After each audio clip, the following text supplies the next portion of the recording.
పండ్లన్నిటికంటే అతి బలమైన పండు అంటే అరటిపండు అనుకుంటారు. తప్పు. Avocado fruit. అరటిపండు 100 గ్రాములు 116 శక్తి, అవకాడో ఫ్రూట్ 215 క్యాలరీల శక్తి. ఎందుకు ఇంత శక్తి అంటే అవకాడో ఫ్రూట్ని బటర్ ఫ్రూట్ అంటారు.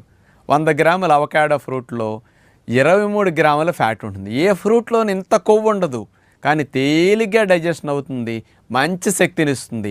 అందుకని చంటి పిల్లలకి ఈ అవకాడో ఫ్రూట్ బాగా పెడితే మంచి కొవ్వు పెరిగి హెల్దీగా ఉంటారనమాట. బ్రెయిన్ బాగా డెవలప్ అవుతుంది. నీరసంగా ఉన్న వారికి, ముసలి వారికి అవకాడో ఫ్రూట్ చాలా మంచి ఫ్యాట్ అనమాట. అట్లాగే విత్తనాలు, పప్పులు అరగని వారికి మంచి కొవ్వు కావాలన్నా, బరువు పెరగాలన్నా అవకాడో ఫ్రూట్ను బాగా తింటే హెల్దీ ఫ్యాట్ లోపలికి వెళుతుందన్నమాట. అందుకని ఫ్రూట్స్లో అతి బలమైన బటర్ ఫ్రూట్ అయిన అవకాడోని మంచి కొవ్వు కోసం అందరూ తింటే మంచిది.